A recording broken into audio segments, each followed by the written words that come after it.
Okay, off we go. So, let's see, last time, so we were talking about Green's theorem. Let me hit some broad strokes real quick to remind you what the deal is. A big idea of Green's theorem is that we're talking about an accumulation. Like many other kinds of integral theorems that we've written down, it's just a matter of observing that if you have an accumulating quantity, then you can treat it as if it's physical even if it's not. Many of our previous examples were, of course, and that makes them a little bit sort of easier to visualize. But if it's an accumulating quantity, you can treat it as physical. And if you can treat it as physical, then there's a notion of density. And if there's a notion of density, you can write it as an integral. So that's all we've got here. That this thing called circulation. Oh, whoops, I wanted to be in highlighter mode. This thing called circulation. Right? It's an accumulating quantity. The whole is the sum of the parts, which is what it says there in blue. And it can be computed on little pieces by way of the associated density, that density being curl. That's the circulation density computed by this formula and with these various other names and notations. Right. So that's a big idea. And let's see here. We saw some examples. Right? And then we did a sort of a weird application here where you can apply Green's theorem in a very specific way and get a theorem where a line integral will compute area. And that's kind of a cute little story. And then we moved on to this idea of flux through a curve. Okay, so reminder about flux through a curve. Starts off as just an analog of an argument that we made in 3 dimensions, talking about a fluid flowing through a surface, right? Well, here if we're in 2 dimensions, a 2-dimensional fluid doesn't flow through a surface, it would flow through a curve. In this case, we're going to start with a line. And again, exercise that I leave for y'all to think through is that this formula, totally analogous to the 3-dimensional case, exactly what you would guess if you had to guess what the formula would be. Not only is true, but works out in a way that's totally analogous to the 3-dimensional argument we made. And I think it's a really nice exercise. Hope you give that a shot. And that gives us a foot in the door to asking this question, which is how would we compute the flux through a boundary of a 2-dimensional region? And I'll remind you, we have a convention that when you're looking at a boundary, let's see here, when you're looking at a boundary of a 2-dimensional region, the convention, arbitrary, to be fair, but standard, right? So non-negotiable, is that the orientation of a boundary, when you're talking about flux through the boundary, the orientation is outward, right? In other words, away from the solid, away from where your region is, right? Into the side of the boundary where there is no region that you're interested in. Okay, so with that in mind, we wrote down the following. We argue that if you're interested in the total flux through the entire boundary, right, that total curve, that's going to be the sum of a bunch of little bitty bits of flux. I'm just going to do one over here where it's a little bit easier to see. I can compute the flux through one little piece of the boundary at a time. Right? Any little piece of boundary is a little tiny little piece of curve, and I can ask how much the fluid is flowing through that little piece of curve. And on that little piece of curve, well, it's approximately straight. And it's small, so the vector field is approximately constant. And so we can use this formula from the previous page. On each little piece, it's f dot n times the length of that little piece of curve. And so that's what we write down here. And this is about where we stopped, as I recall last time. Okay, how to compute this? Let's take a moment to recognize we have not, oh gosh, this thing, to get the pen out of the way, there we go. We have not seen integrals that look like this before, right? Other than, again, incidentally on Friday for seconds. We don't have any theorems yet for how to compute integrals like this. So how are we going to actually do this? And golly, it presents, arguably, as being, it looks like a scalar line integral because it's got a ds on the end. But we have to recognize that if I were going to compute this as a scalar line integral, I'm going to have to figure out how to compute in, like the unit normal vector, and we just don't, it's not that we can't do that, but we don't have any convenient tools for that either. So this is not looking like it's going to be a desirable calculation. And here's where we're going to make a super clever argument. And again, I wish I thought of it. What I have scratched out here, and by the way, before I do that, let me kind of get rid of all of this. Here's the integral we're looking at. And now let's look at what I had hidden there. The big idea is that if you take what we're interested in here and just rotate 90 degrees counterclockwise, rotate the whole thing. Well, the normal vector rotates to become the tangent vector. The field vector, PQ, rotates to become something else, but what do I call that as a sort of a personal choice, but I can tell you exactly what the coordinates are, because when you rotate PQ 90 degrees counterclockwise, you get minus Q comma P. Now again, linear algebra exercise, make sure you can do that. If you can't, come to office hours, I'll be very happy to help you out. But that's just understanding rotation as a linear transformation, and subsequently then as a matrix. Columns are the images of the standard basis vectors, all that business. Okay. All right, so rotations preserve dot products, and so this dot product that we're interested in here, F dot n,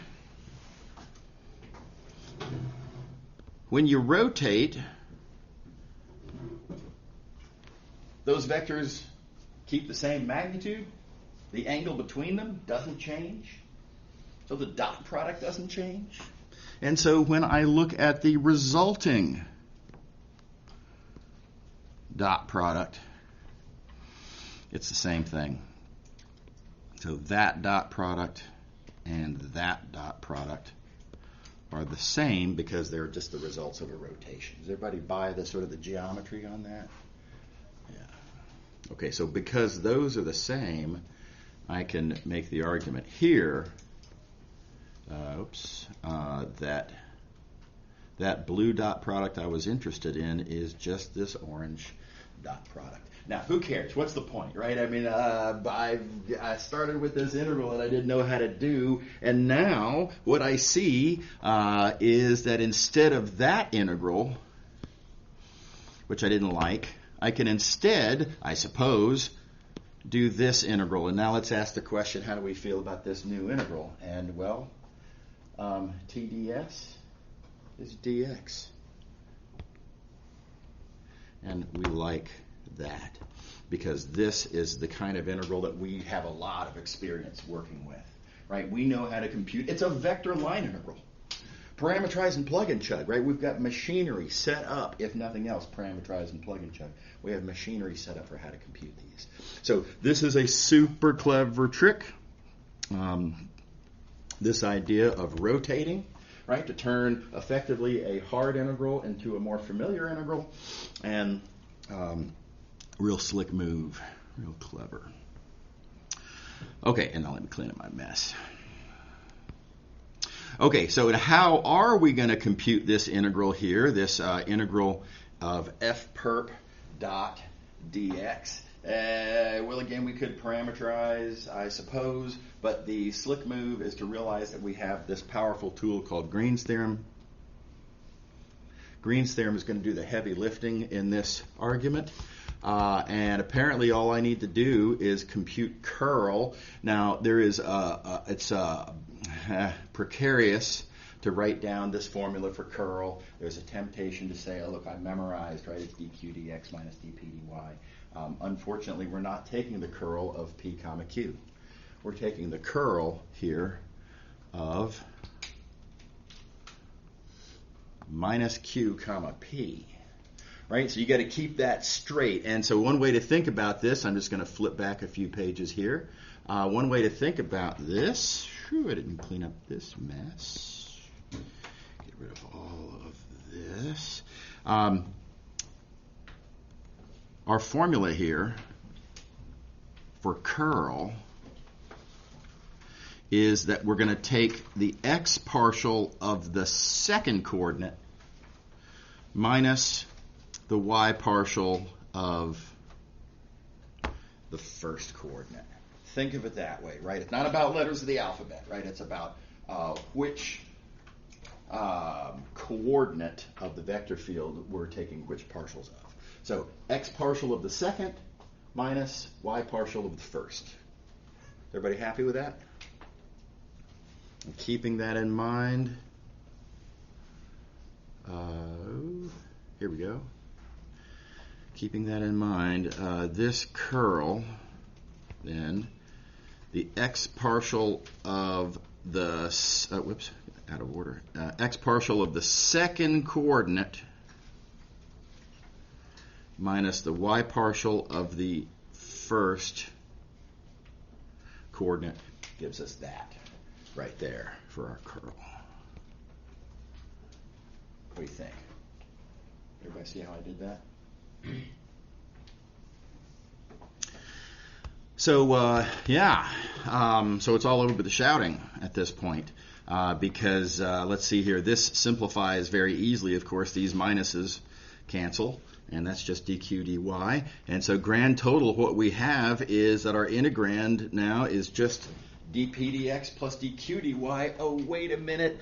That's something we've seen before. That's divergence. Kind of shows up unexpectedly, as if out of nowhere. Coincidentally, it's not, but it seems coincidentally, we get divergence.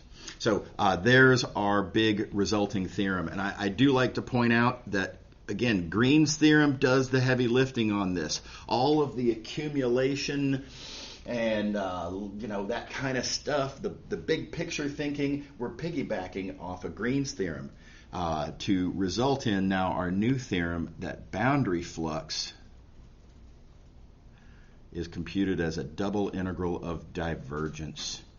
And as hopefully wouldn't be too surprising, we call this the two-dimensional divergence theorem. Everybody all right with that? Okay, so nice result. Let me show you how to use this. It's, again, super easy to use. It's a lot like Green's theorem in that way. Again, it basically is a tweak of Green's theorem, right? So no surprise that it applies just as conveniently. Here is an example question. We've got some vector field given, and we've got some curve. And through that curve, we want to compute, for that vector field, we want to compute the flux, right? So the outward oriented, of course. Again, when you talk about, well, I got ahead of myself. If we're going to invoke the two-dimensional divergence theorem, if we're going to think of this curve as being a boundary, we have to have that this curve is oriented outward, away from the region whose boundary we are looking at, right? And so conveniently, it is oriented outward, says so right there, but let's draw the picture to make sure we're clear on what we're doing. Again, our curve is the unit circle, like this. It says right here, oriented outward, is that, right, oriented outward like that. That's not very perpendicular. Oriented outward like that. Is that away from the solid, as is the convention? Specifically, is that away from the solid whose boundary we're looking at? Well, yeah, totally. Right? Outward from the circle is also outward from the region whose boundary is that circle. So, sweet. This question is tailor-made then, right? This flux that we're interested in outward-oriented boundary flux is literally one of the fluxes that we saw in the theorem that we just created. So, we plug in. Flux is computed as a double integral of divergence. Again, there's the big gun. There's where we're doing most of the work. We're recognizing that we've been asked for a flux, and the theorem tells us it's a double integral of divergence. And now it's kind of all over with the shouting. You got to think through the details. Well, okay, for one thing, we're going to have to compute this divergence. Now, reminder, how do we compute divergence? Well, it's going to be the x partial of the first coordinate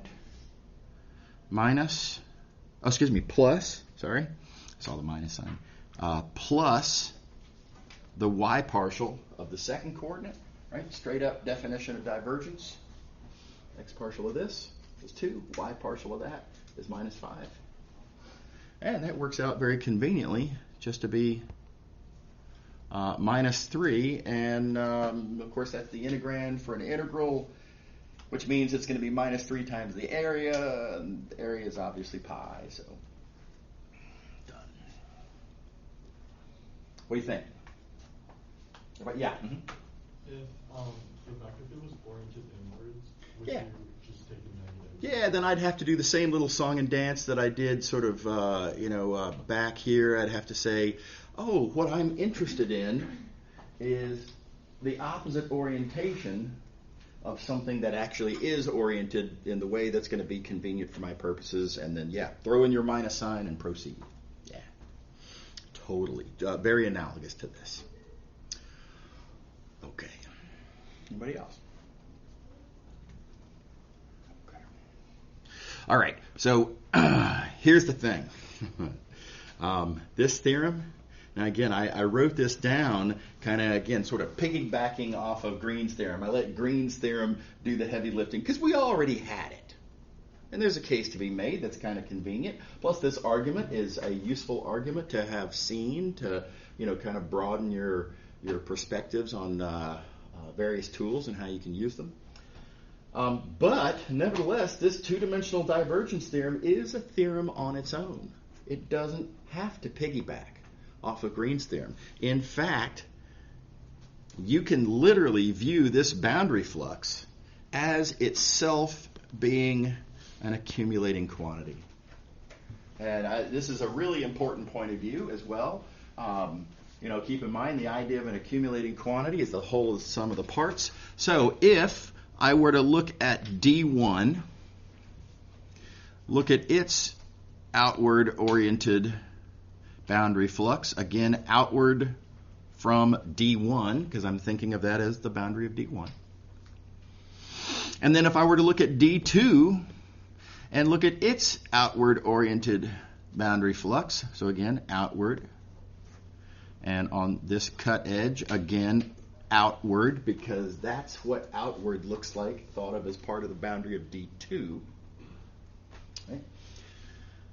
Does all of this add up to the outward-oriented boundary flux of the whole lump there? And, of course, our concern is these two edges right here that are not part of the boundary of the actual whole solid thing. First glance, I'm concerned. It feels like I've introduced stuff that's going to make the arithmetic not work out. But we get the same convenient, let me highlight this a little bit more visually nicely. On that shared edge, we get line integral that appears twice, oriented with opposite orientations, and so they cancel. And so all of that I have circled in red disappears in a puff of smoke. They're exactly the same, and it disappears to leave what is very conveniently, in fact, as it should be, the outward-oriented boundary flux of the whole. So the whole is indeed the sum of the parts. And notice, no reference to Green's theorem, right? No reference at all to Green's theorem, other than to say, look how similar this is to Green's theorem, right? It's geometrically a little different. It's flux through a curve instead of circulation around a curve. Geometrically, yeah, it's different, right? But the way it went down, the reason that the accumulation works, the idea that on this shared edge, well, this shared edge appears twice, but with opposite orientations, and so they cancel. Oh my gosh, word for word, exactly how Green's theorem went down. And I think that's worth noticing. And once you've made that observation, we can write down the strong analogy between all of these accumulation theorems we've written down. I like to, on this little slide here, I like to start with the mass density theorem because it's so relatable, right? This is what we've done a million times, and then it leaps off the page by you see the visual analogy. I mean, these look like copies of each other. And they really are, right? We make the same argument that these are accumulating quantity, just like we do for mass. The whole is the sum of the parts. Yes, so is circulation. So is boundary flux. Right? And we make the same arguments about there being a corresponding density, right? In the same way that mass density tells you that accumulating quantity per unit size. Likewise, circulation density, likewise, flux density. Right? So this analogy is really, really useful. It's really helpful to help build kind of intuitive satisfaction for why these theorems ought to be true. So I hope you'll focus on this and you try to digest this page. By the way, for whatever it's worth, this term right here, flux density, when I was taking physics classes long ago, and again, engineering is not that different from physics, I heard that term flux density more than I heard the word divergence. This is a very common term. It's a common term because it's a beautiful term. It points at the fact that, this is literally telling you how much of what we're interested in per unit area is happening where you might happen to be looking, right? In the same way that mass density tells you, oh, you're interested in mass? Oh, okay, well, this is a way of kind of identifying where the mass is and how much, per unit size, of course. Right? So just beautiful choice of terminology here to call this flux density. And again, I heard that in common usage as a substitute for divergence more than I heard the term divergence in my physics classes. Okay, now that said, this term, circulation density, as a stand-in for curl, I can't say the same thing. I can't say that this was something I heard as commonly, but it's just as sort of a perfect choice. It's just as communicative. It's just as natural, right? And so I strongly encourage you to think about curl this way. Think about curl as a recognition that what I'm interested in when I say circulation, I'm interested in accumulating quantity, aka a kind of stuff. And curl says, what's the density of that stuff? Right? So very natural and I think very instructive little bit of terminology, and I'm a proponent. I hope you all will like it. Okay. Here's the thing. These sort of new accumulation theorems, kind of analogous to the mass density argument, geometric, kind of weird accumulation theorems, density theorems, whatever you want to call them. These are not our first examples that we've seen. Y'all have seen, before you even came into this course, y'all saw and significantly used another accumulation theorem, even though I'm sure it was probably not phrased in that way. And that's the fundamental theorem of calculus. And I think this is another really nice point of view. This is not in the book, but I think this is a really helpful perspective. I love analogies. I think analogies are really helpful. If you can see an analogy between something you're familiar with and something you're not familiar with, then as you try to make sense out of the new one that's kind of hard to relate to, but you can just, okay, well, this is analogous to that, this is analogous to that, and take your familiarity that you're already happy with the case you've already digested and gotten comfortable with, and that can help you understand the new thing that you're trying to get a hold of in your mind. Well, y'all understand the fundamental theorem of calculus very well, I'm sure. So I think it's very helpful, certainly it was to me, very helpful to dwell on how the fundamental theorem of calculus is itself an accumulation theorem, just like the others. So here's the case I'm going to make. If you give me some little interval, and if we talk about this expression right here, that expression called change, which I'm going to represent with a capital Greek letter delta, as is common practice. Change is an accumulating quantity. Let's just dwell on that for a second. Why would change be an accumulating quantity? Well, if when I was 5 years old, if I was this tall, right? Okay, and then when I was 10 years old, I had gained, 9 inches. I have no idea, right? But let's just say 9 inches. And then when I was 15 years old, if I had gained another 6 inches, well, let's see, I gained 9 inches, and then I gained 6 inches. Over that whole span of time, I gained 9 plus 6 inches, right? So change, how much my height changed, is an accumulating quantity. So, again, it's a pretty easy to digest idea. I think if you really kind of, really think about it. You could write that down algebraically. It's easy algebra. But change is an accumulating quantity. And so we write that down. Total change is a sum of little changes.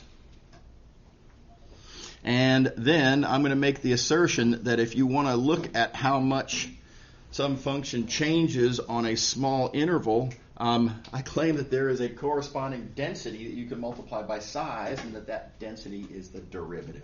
And I'll come back and give you some reason to believe that in just a moment. But you'll notice, of course, then that we get the fundamental theorem of calculus, f of b minus f of a. It's an integral of f prime, right? A version, anyway, of the fundamental theorem you've already seen. So let's take a look at a picture to kind of try to visualize this. And I guess I have to, let's do it like that. So here's a graph, visual luxury of doing single variable calculus, right? We can draw graphs.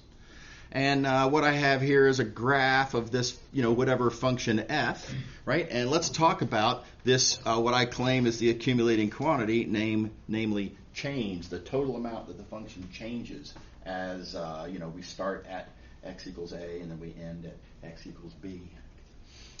So there's a couple of things about this that I think are just really, really helpful, really illuminating. And before I get into what's so great about this, let me go back to, well, you know what, in fact, this is reasonable right here.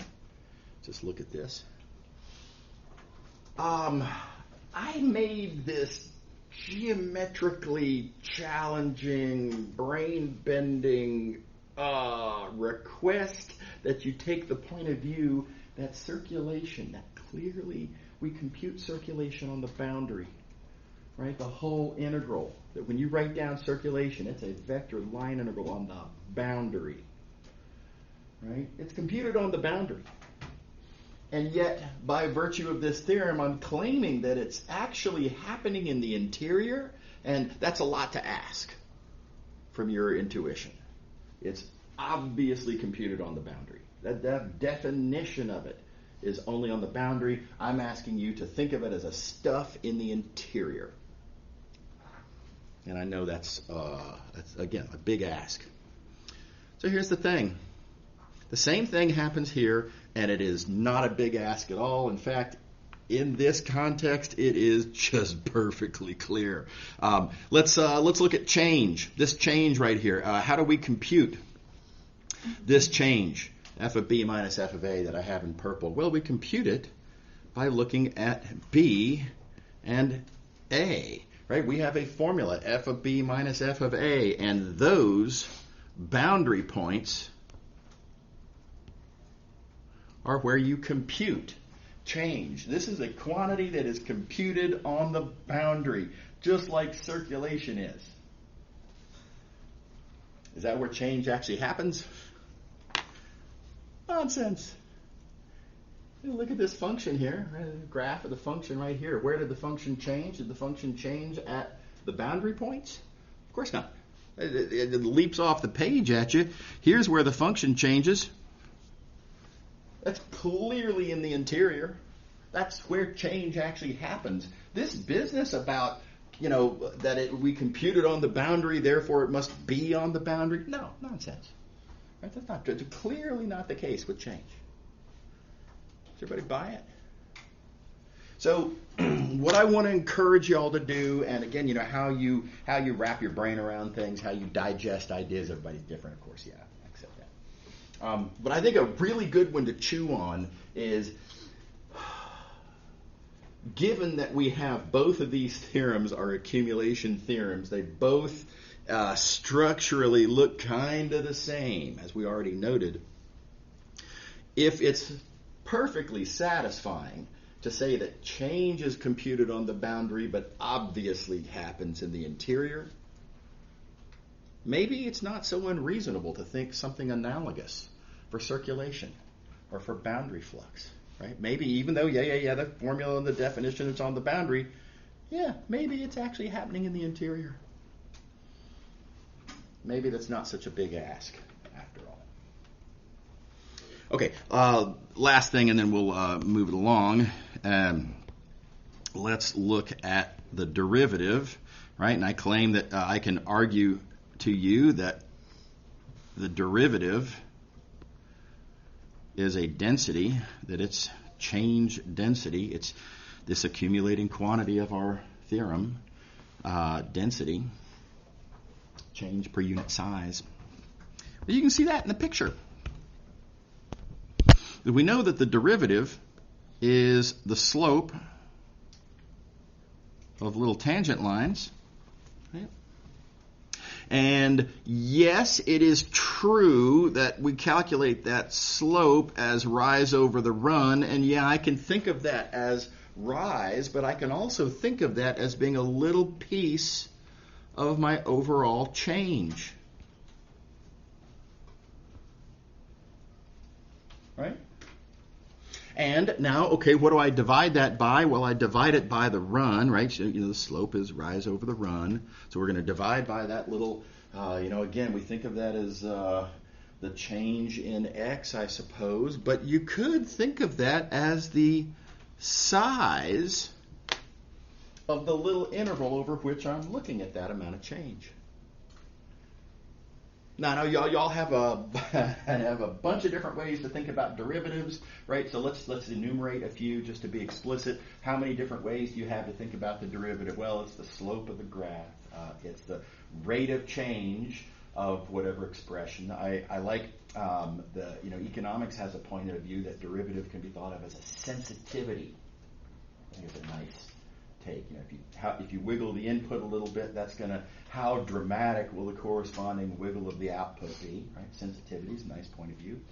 Velocity, another reasonable point of view of the derivative. Sure, I know you have a lot of points of view of the derivative, but here's another one, and this one again serves our immediate purposes. We're trying to digest this idea of thinking of curl as circulation density, and I'm trying to digest divergence as being flux density. It's all mysterious and stuff, right? I think it's very helpful to that goal to try to get on board with the idea of interpreting, for these purposes, the derivative as being change density. Right? And then what I'm asking of you to interpret curl and divergence is just analogous, totally analogous. In the same way that I think of f prime as being change density, you can think of curl and divergence of being circulation and flux densities. for your consideration. All right, now just to be silly, just to get some numbers on the page, when I say that the derivative is change density, we can throw some numbers at this. It's not that hard. I can look at this function x squared. That function changes. Well, of course it does. This change, this stuff, I like to think of it as a stuff. Again, it's an accumulating quantity. Is there more of that stuff at x equals 1? Is there more change per unit size happening there, or is there more change per unit size happening here at x equals 2? Right? Between these 2 points, where is there more of this stuff called change per unit size, of course? Well, so we compute change density. Change density is the derivative. We compute that at our 2 points, 1 and 2. And then we just look and see where it's bigger. There is more density of this particular stuff where x equals 2 than there is where x equals 1. So this stuff called change, yeah, there's more of that at 2 than there is at 1. Now again, you can see that on the graph. Now on the graph you're going to be pulled to thinking about that in a different way, to thinking about that as, yes, slope of the line. Resist that temptation. The purpose of this exercise is not to revisit single variable calculus for single variable calculus purposes, right?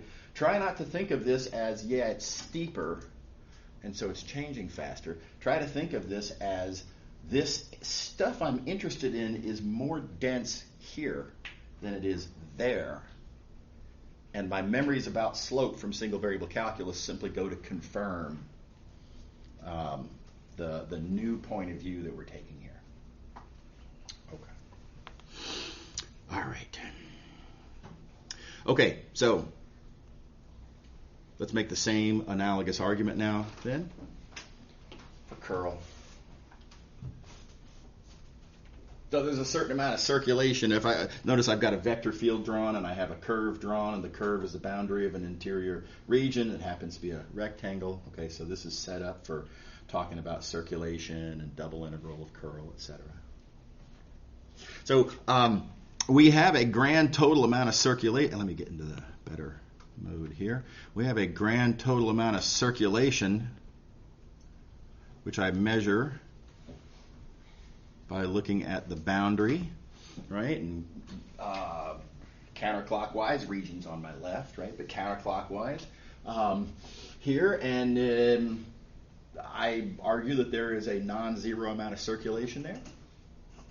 How do I know there's a non-zero amount of circulation here? Well, look, as I move along this bottom edge, boy, the vector field really is flowing along in the same direction even. Vector field's flowing along my curve there to a significant positive extent. Now, there is a small amount of negative circulation here on the top edge where it's going backwards of the direction of the curve. So what we have here is large positive, small negative. That adds up to positive. Everybody buy it? Okay, so now let's try to get our hands on where is that circulation happening. I claim it's happening in the interior, and I'm going to zoom in so I can draw a more focused picture here. And let's look at a little square like, let's see where would be a good one. Let's do it about right here. I look at a little square like this, and again with the understanding that my orientations are like so. How much of this total circulation is happening in this square? Well, I'm going to say 0. Because if you look at where the circulation, if you look on this edge, the contribution to the circulation here, well, the vector field's going the same direction as this little edge. There's a positive piece of line integral there. But then if you look over here, it's going kind of the wrong way, right? The curve is going that way, but the field is going the other way. And so up here, we're going to get a negative. And this field and that field, these field vectors have about the same magnitude. My intention as I was drawing this is that these would have the same magnitude. So positive and negative with equal magnitudes, they cancel. So this grand total circulation that we saw, is any of that circulation happening here? Nope, not really. Just nothing there. You put a little piece of area here and look at the boundary circulation, it is 0. But now let's do the same thing here. Here, again, positive term on the bottom, negative term on the top. But check it out. The positive term on the bottom is with a longer field vector. The negative term on top is with a shorter field vector. We're back to bigger positive, smaller negative. These don't cancel. There is a positive remainder. So there is actually circulation happening here. Right? This circulation that I witnessed around the boundary, the whole boundary, some of it is happening here. And by the way, this is not even an entirely non-physical thing. If you were to imagine this fluid, this vector field is representing a fluid, right? And let's think about some little leaf, as I like to think about it. If I had a little leaf here, what's going to happen as that leaf floats downstream, which of course it will. It'll clearly float downstream. Right? Well, it's being pushed harder on this side than it is on that side.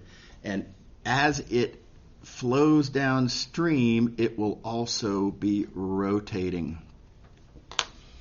counterclockwise because of that asymmetry of how it's being pushed.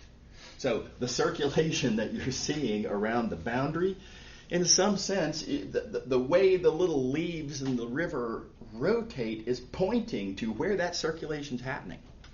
The total circulation is coming from where there's rotation in the fluid, and these little leaves are pointing to that rotation.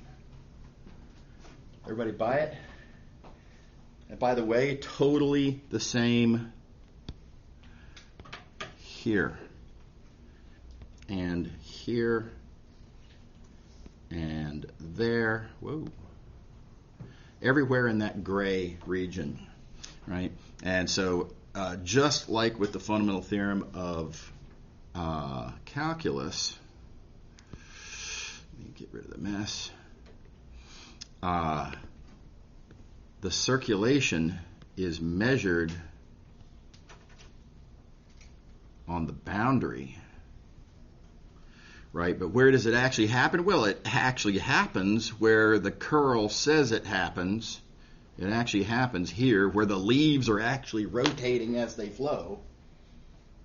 That's where that boundary circulation is actually coming from here. What do you think? Okay. In the same way that where's my little thing? In the same way that change, right? This change that I measure by looking at the boundary, where is it actually coming from? Oh, well, the change is coming from the interior. That's, of course, where the change is actually happening. I only witness it. I see the evidence of what it's done. I see that evidence on the boundary, but it actually happened in the interior. Same thing here. Computing the circulation along the boundary, that's just witnessing the effect of the circulation that's actually happening in the interior. Okay. And then likewise flux. I'm going to let y'all think through the specifics here. Of course, keep in mind, I'll do a little bit of it. Keep in mind if we're talking about flux, right, what we're going to be looking at is outward oriented flux on each one of these four edges. Right? And then think about, okay, well, what would you expect the flux density to be there? And what would you expect it to be here? And what would you expect it to be let's see, here. Right? And what you're going to find is that you expect it to be 0 in the white background areas, and you expect it to be significant in this gray area where, in this case, where the field strength is kind of increasing as we move to the right. That's the particulars of this particular situation. But we measure it on the boundary, we see it in the interior, and divergence will point right at this. Divergence is positive here and 0 here. Okay. All right. And then this example, this is totally analogous with all of this in mind, totally analogous to this example. I asked this silly question about where's the function changing. Well, it's obviously happening in the interior, and more so where the derivative, aka change density, is greater. Right? So if you want to compare 2 points, and hey, if they're more happening here or here, how do I decide? Well, you look at the density of whatever it is that you're interested in. That's, more density means more of that stuff. So likewise with this example. We got a vector field and a region that has a boundary that we can talk about flux through or circulation around. If we want to know where's more stuff happening, well, look at the corresponding densities. You want to know between these 2 points, is there more circulation at this point or that point? Well, look at the circulation density. And you plug in these 2 points and see where it's greater. That's where there's more circulation happening. Everybody buy it? All right. Okay, all right. So likewise for flux, again, just arithmetic. Okay, so a little bit into 6.3. Another accumulation theorem to start off with. Let's see. By the way, let's count accumulation theorems that we've talked about. I'm not going to count mass because that's old news. We've been doing that for a long time, right? But we've got already now Green's theorem about circulation density. Then we've got the two-dimensional divergence theorem, which is its own separate little theorem. And again, boundary flux is its own accumulating quantity. Then we've got the fundamental theorem of calculus. Right? Sort of a new take on it, right? But that is also an accumulation. And now here's number 4. It's called the fundamental theorem of line integrals. And that's really a very similar idea. It's combining a lot of the ideas that we've seen already. But let me start off by just describing it at face value. If you have a vector field that is a gradient, then you can compute line integrals as f of b minus f of a. This is called the fundamental theorem of line integrals. Certain things about this I think are pretty obvious. Sure does look a lot like the fundamental theorem of calculus, doesn't it? An integral of a kind of a derivative of sorts, right? And the whole f of b minus f of a is pretty familiar, right? Pretty recognizable. So there's different ways that you can prove this theorem, and I, again, would like to focus on the not so much proof as motivation, but that takes the point of view that this is an accumulation. And again, I claim it's an accumulation of change. So now we've already made the case that change is an accumulating quantity. Slightly different context here. I don't have a function of a single variable that's changing. I have a function of multiple variables that's changing as I move along a path.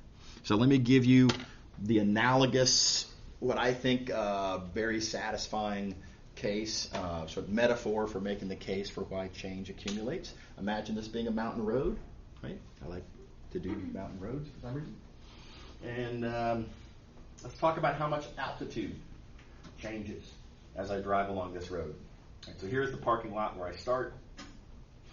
And then here's the end of the road, the parking lot at the top of the mountain or whatever.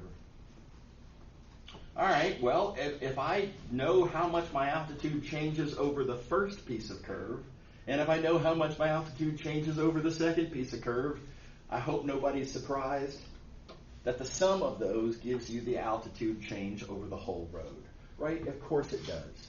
So, pretty believable, I think, that change is an accumulating quantity in this context as well. And once you accept that change is an accumulating quantity, then it's just a matter of thinking about the associated density. Oh, and let's see. You know what? We are kind of out of time. Let me not push it. We'll draw the line right here, but we are seconds away from being able to put it all together. We'll do that on Wednesday. Y'all have a good one. See you later. Don't forget about attendance if you came in after.